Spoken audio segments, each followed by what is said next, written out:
بسم الله الرحمن الرحیم.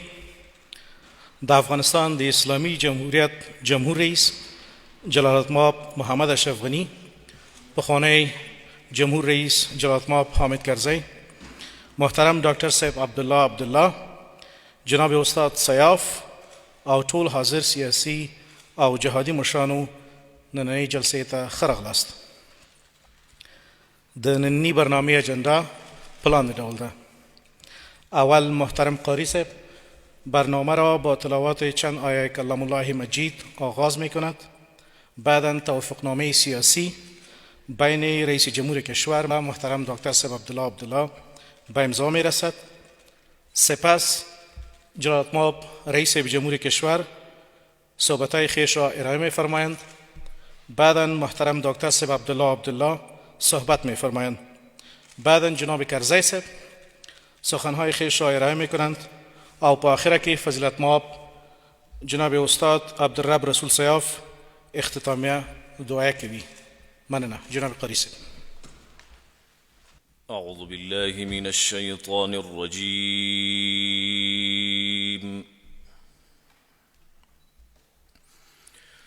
بسم الله الرحمن الرحيم.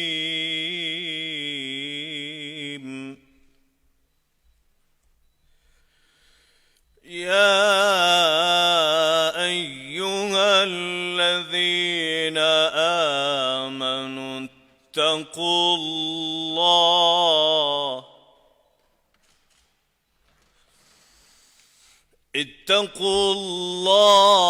حق تقاته ولا تموتن إلا وأنتم مسلمون. واعتصموا بحبل الله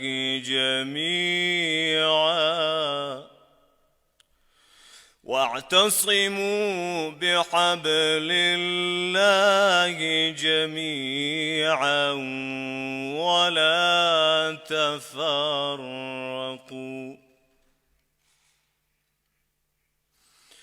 واذكروا نعمة الله عليكم إذ كنتم أعداء فألف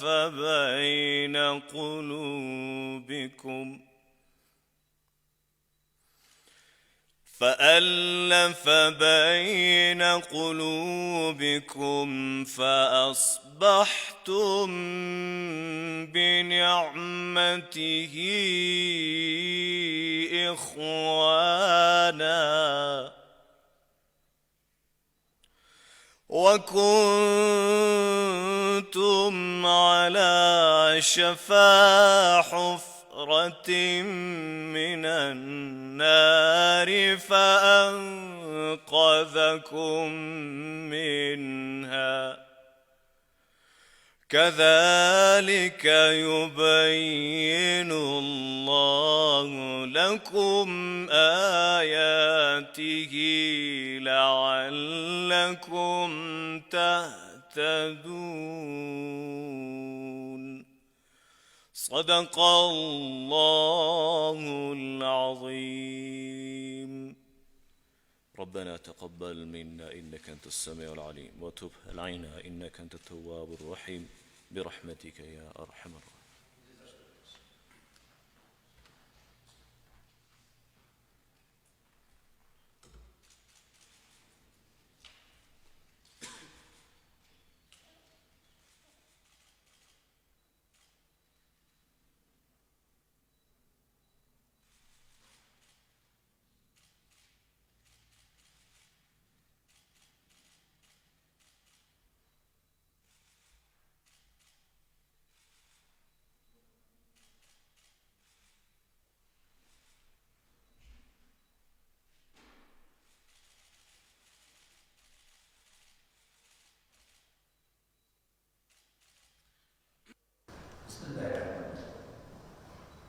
جناب کرزی. جناب استاد سیاف، جناب استاد خلیلی، جناب قانونی صاحب، جناب غضنفر صاحب، دکتر صاحب رسول، جناب باستور دوستم و ملت عظیم افغانستان، السلام علیکم و رحمت الله و برکاته. امروز برای افغانستان عزیز ما روز مهم تاریخی است. افغان ها ثابت ساختند که با تدبیر، عقل جمعی با منافع ملیشان میاندیشند و با آن متحدند. ما نشان دادیم که بدون میانجیگری دوستان بین‌المللی می توانیم به طریقه معقول به راه‌های حل اساسی برسیم. در افغانستان د ملی مصالحه د عالی شورا رئیس محترم دکتر صاحب عبدالله څخه مننه کوم چې د هېواد ملي ګټو ته خپل ژمنتیا او تعهد ثابت کړل او دغه لوی مسئولیت ومنل. جناب دکتر صاحب باره تقسیم کردیم، شانه هر دوی ما انشاءالله تعالی سبکتر خواهد بود و اعتماد کامل دارم که شما قابلیت، ظرفیت و مدیریت آرزوی بزرگ مردم افغانستان داریم و هم ما همراهتان همکار خود باشیم. لجناب کرزی صاحب او موږ ملي بنسټ جناب استاد سیاف څخه مننه کوم چې په خپلو دوامدارو هلو ځلو سره موږ وکړلی شو چې د تاریخي ورځ ممکنه کړي. جناب کرزی صاحب له تاسو نه، جناب استاد سیاف له تاسو نه چې دوامداره توګه همدغه رقم له ټولو نورو مشرانو نه چې تاسو ته یې ملا درکړله مننه کوم. تاسو د سولې دپاره د ملي اجماع زمینه برابره کړه. ستاسو رغنده رول به د ټولو افغان مشرانو او شخصیتونو په راغونډولو کې مهم وي. همدارنګه په دې بهیر کې د جناب ډاکټر صاحب او ستانکزي صاحب مدبرانه هلو ځلو څخه مننه ده.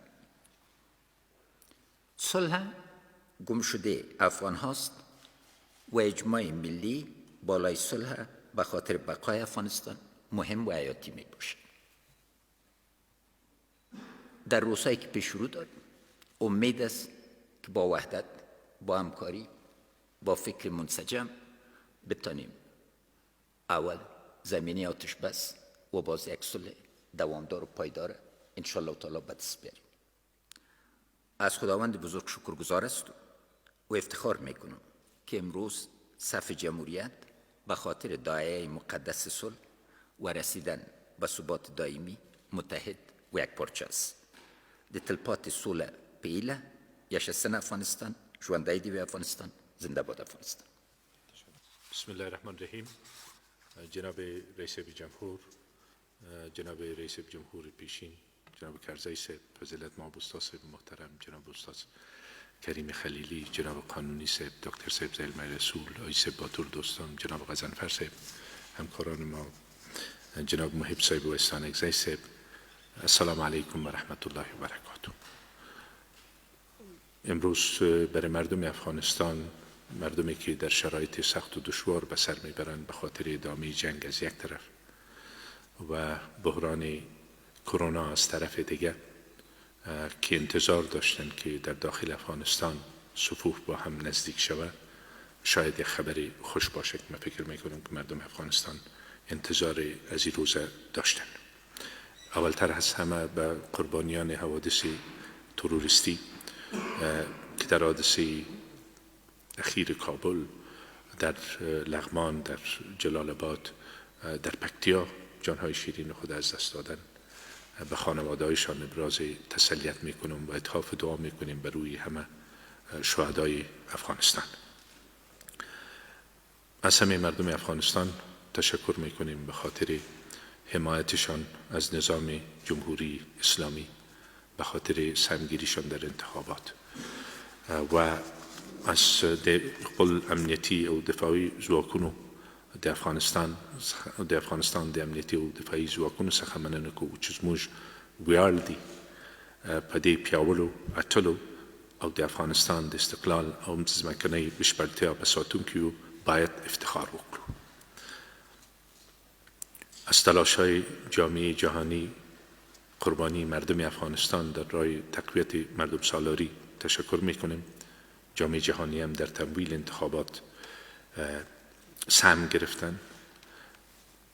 البته متعاقب از او بحرانی ایجاد شد که امروز نقطه پایان بحران میدانیم. من تشکر میکنم از بزرگان کشور، از جناب کرزی صاحب، از جناب استاد خلیلی، از جناب قانونی صاحب که تلاش زیاد کردن در این راستا و در حقیقت امروز اگر ما شاهد امضای توافق سیاسی هستیم، یک بخش عمده‌اش از نیت نیک شما سرچشمه می گرفت و من تشکر می کنم از شما هم به خاطر تیمی که موظف ساخته بودین، جناب استانگزی صاحب و جناب محب صاحب با همه توان تلاش کردن که به یک راه حل برسیم. از شما تشکر می کنم. من هم به رسم شما بیانیه را کوتاه‌تر می سازم که امروز ما شاهد امضای یک توافق سیاسی شدیم بین دو طرف بعد از مشوره بسیار زیاد با مردم.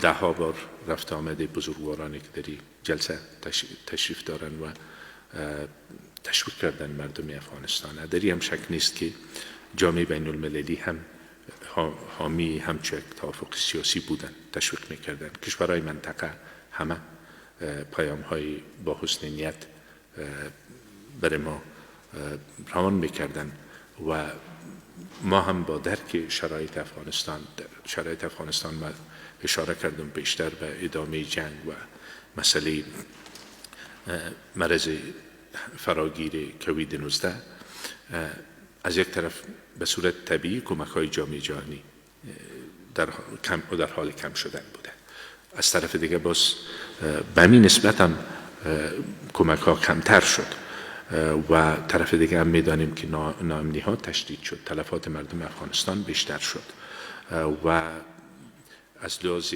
حضور نظامی ایالات متحده امریکا و متحدین بین المللی هم به یک نقطه رسیده که به طرف پایان حضور میرسند.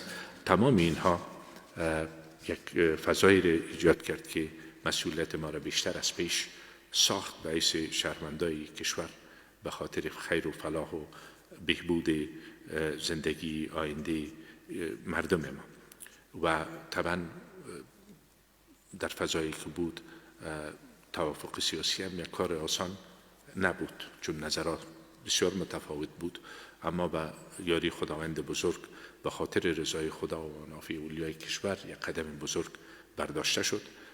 بی‌ثباتی به نفع افغانستان نبود، میتونست افغانستان به قهقرا ببره و من ایران میدانم که تعدادی از متحدین ما برداشت‌های دیگه دارن از توافق سیاسی و نظرات با احترام به نظریاتشان من درک میکنم نظریاتشانه، اما چیزی که امروز افغانستان ضرورت داره وحدت مردم افغانستان است، برای که بتانه با همه مشکلاتی که مردم افغانستان به او روبروست بتانیم که ما فایق بیاییم. توافق سیاسی همونطور که میبینین یک توافق جامعی است، در خدمت در اختیار مردم افغانستان قرار میگیره. ایجاد شورای عالی دولت، شورای مصالحه ملی با ترکیب نو و بالاخره سهمگیری در حکومت همه تا جایی که ممکن بوده و همکاری با هم و یک صدای واحد در دفاع از حق مردم افغانستان تمثیل کردن و برای رسیدن به تحقق آرمان شهدای افغانستان و مردم افغانستان که صلح با عزت و صلح پایدار است، فکر میکنم که یک قدم بزرگ برداشته شده. از همه کسایی که در این راستا سهم گرفتن من تشکر میکنم.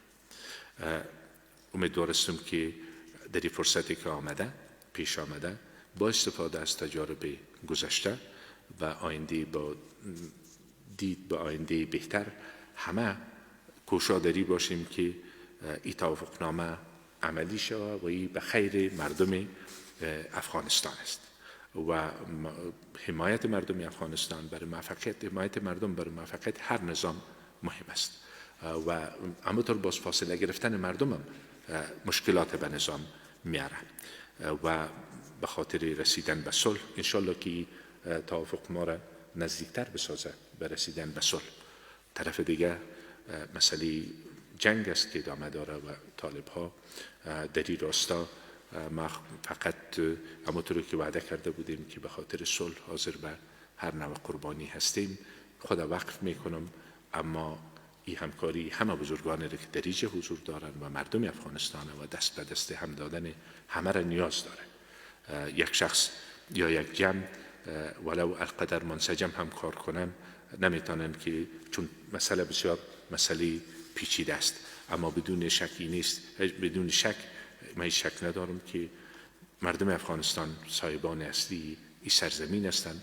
وقتی که دست به دست هم بتن و با عزم و اراده متین برای آینده بهتر خود تصمیم بگیرن، انشاءالله به یاری خداوند و آرمان شهدای افغانستان تحقق پذیر است.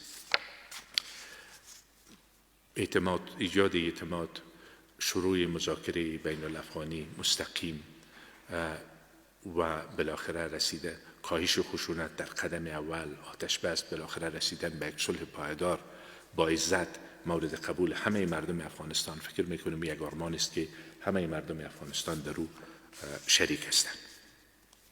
در این حال مردم افغانستان قربانی داده، دستاوردهای زیاد هم داشته مردم افغانستان در 20 سال اخیر و مردم افغانستان ارزش‌های به دست آمده در مردم سالاری، در حقوق فردی و حقوق اجتماعی، حقوق سیاسی، همه اینها بر مردم افغانستان ارزش داره و چون قربانی بسیار زیاد مردم افغانستان داده، از این لحاظ در این راستا از هر نوع کوشش انشالله به همکاری همه شما و مردم افغانستان دریغ نخواهد کردیم و در چارچوب نظام جمهوری اسلامی افغانستان فقط به خاطر کمک به وضعیت موجود ما به می توافق سیاسی رسیدیم و البته امیدواری ما امیست که انشالله با همه کوششی که شما کردین ما خود توافق قسمی پیش ببریم که زیادتر باعث زحمت شما نباشه. البته این عزم و اراده همه را ایجاد میکنه. از جامعه جهانی توقع داریم که همکاریشان، جامعه جهانی در پلوی مردم افغانستان قربانی دادند، همکاریشان با مردم افغانستان و در راه تحقق به صلح در افغانستان ادامه بدن. کنفرانس ژنو در پیش روی ما هست، یک اجندای بزرگ در اوجه مسئله صلح خواهد بود و انشالله در ایجاد اجماع در سطح منطقه، در سطح ملی و در سطح بین المللی و در منسجم ساختن کوشش ها همه با هم و با همکاری هم خداوند توفیق نصیب ما داشته باشه و این کار به مسئولیت نه به عنوان یک امتیاز و به عنوان یک مقام، بلکه به حیث یک مکلفیت و به حیث یک مسئولیت در برابر خدا و مردم با کمال افتخار ما قبول کردیم و موفقیت همه ما ارتباط داره به همکاری همه دیو سلوری متحد او سولیز افغانستان بهیله جوانده دی افغانستان یا شسن افغانستان زنده باد افغانستان و السلام علیکم و رحمت الله و برکاته.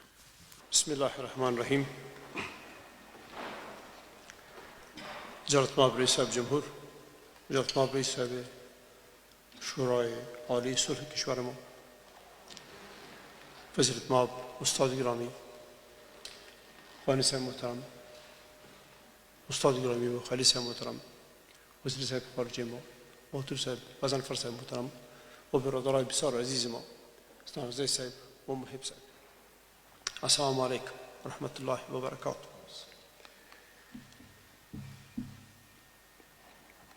ډیره مننه کوو ستاسو دواړو ورونو څخه رئیس صاحب جمهور او رئیس صاحب شورای صلح چې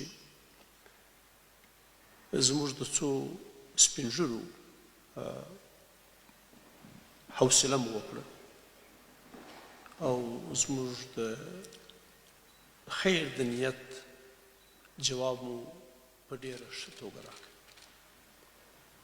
او د افغانستان د اتحاد او اتفاق او د ملي وحدت او د سولې د چټک پرمختګ په لاره کې مو هغه اقدامات وکړو چې ضروري وو. او ډېره مننه کوم د ستانکزي صاحب او د محب صاحب څخه چې دواړو په ډېر جدیت او کوشش د دې اهتمام وکړ چې د سولې عالي شورا جوړ سي او د افغانستان د خلکو د یووالي او خپلواکۍ اراده تمثیل سي. ډېره ډېره مننه.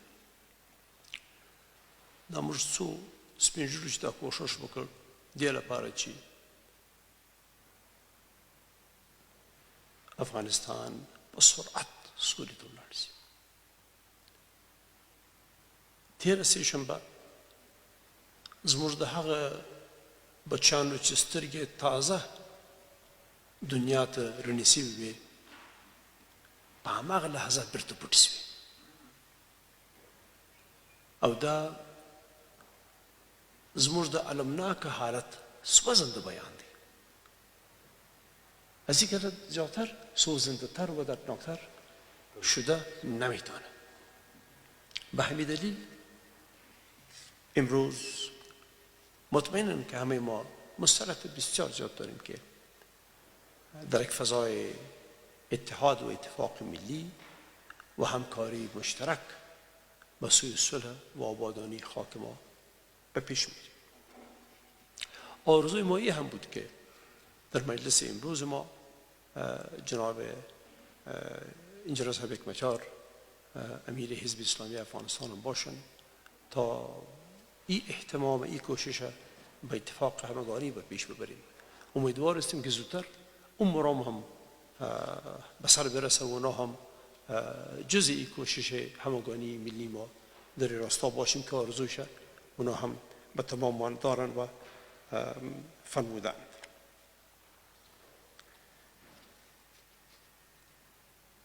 میخواهیم هر چی زودتر کشور ما امن شود.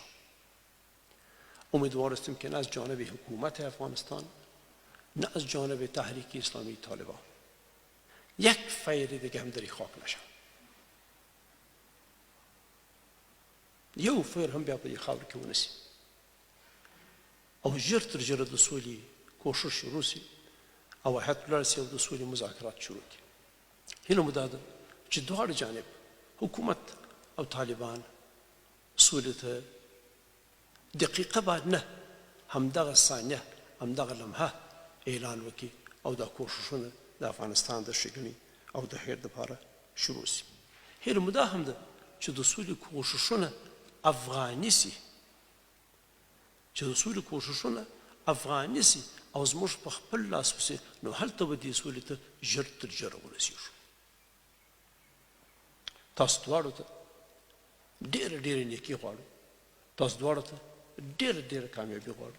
تاسو دواړو ته د افغانستان د خلکو خدمت او د سولې په راتلو کې هر هغه کامیابي هغه سرعت چې د انسان په توان کې وي آرزو درته کوو او خدای تعالی چې دا ملت دا ولس دا خلک د نور رنځ او درد څخه وساتي او خدای تعالی چې سوله او سوکالي او باعزته آزاد ژوند د افغانستان د خلکو په نصیب کې کامیاب اوسئ. مننه. بسم الله الرحمن الرحيم. الحمد لله والصلاة والسلام على سيدنا رسول الله وعلى آله وصحبه ومن بهديه اهتدى. اول تر ټولو د مخه تاسو ته د پاک خدای نه اجر غواړم چې تاسو د ملک مصالح او منافع ته او د دې ملت غوښتنې ته لبیک وویلې او مثبت ځواب مو ویلې. خدای دې تاسو دواړو ته اجر درکړي. امیدوار یو لکه څنګه چې اوس اړخ په اړخ ناست یاستئ او د مینې او محبت فضا قایمه ده، په آینده کې هم د رقابت په عوض رفاقت قایم اوسي ستاسو په منځ کې او د تقابل په عوض تفاهم او توافق قایم اوسي په تاسو کې او حاکم اوسي. او خدای دې تاسو ته توفیق درکړي او ټولو کارکوونکو د دې دولت ته چې د دې رنځېدلي ملت غم او درد ته رسیدګي وکړي. تاسې باور وکړئ چې موږ ماښامي په دسترخوان کښېنو، ضمیرا وجدانا زجر وینو، په خاطر د دې چې د موږ مخکې یو پیرکه یا خرما ایښي، خو د موږ په زرها وطنوال روژه نیسي او د روژه ماتې دپاره څه شی نه لري. نو خدای دې تاسو ته توفیق درکړي موږ ټولو ته، او ټول د دولت منصوبینو ته د خدای توفیق ورکړي چې د دې غمځپلي ولس غمونو ته ورسېږي، سره دردونو ته ورسېږي، په زخمونو یې پټۍ کېږدي. زه په دې مورد کې جناب کارزي صاحب نه ډېر امتنان کوم چې د په ډېرې بزرګوارۍ سره په دې لار کې ډېر مثبت قدمونه واخیسته. جناب قانوني صاحب، جناب استاد خلیلي صاحب، بیا بالخاصه موږ خو لکه ابتدا کې هم چې ویلي وو په حیث د مصلح وګرځېدو، فقط غوښتنه م کوله او د ملت غوښتنه م تاسو ته انتقالوله. اصل کار خو جناب ډاکټر صاحب موحب و ستانګزي صاحب وکړ. تفاهم نامه م دوی لاس په لاس کړله، د زه له ارګه تر سپېداره له سپېداره ته ارګه، هغه اصلي کار دوی وکړ. موږ خو فقط د مصلح په حیث یو څو قدم اخیستي وو. نو هغه خو دغه خو بزرګواري ډېره زیاته او په ابتدا کې موږ ویلي وو چې موږ نه حکم یو او نه قاضي یو په دې مورد کې، تنها مصلح. او خدای دې ټولو ته اجر ورکړي، هر چا چې په دې لار کې قدم اخیستی د خدای دې اجر ورکړي. ډاکټر صاحب عبدالله چې موږ هر وخت ورغلي یو ډېر ښه پیشامد یې کړی، ډېر ښه وضعیت یې کړی، زه ترنه ډېر ممنون یم. او د تاسې د حوصله مندۍ نه او د تاسې د دې آینده سنجۍ او عاقبت سنجۍ نه مننه کوم، د دواړو نه ډېره مننه کوم. خدای دې توفیق درکړي چې په آینده کې سره د ملګرو په حیث په عوض د نفرت، محبت او صمیمیت هم په منځ کې قایم اوسو. پاک خدای دې د موږ او تاسو د دې ولس دردونه دوا کړي، خدای دې حاجتونه روا کړي، د دې ولس ارمانونه دې خدای تر سره کړي. او زه د کارزي صاحب د دغې خبرې په کلکه ملاتړ کوم چې د ملک کې د عاجل وربند قایم شي. دا روان جنگ نه د اسلام په ګټه ده، نه د وطن په ګټه ده، او نه د دنیا په ګټه ده، نه د آخرت په ګټه ده.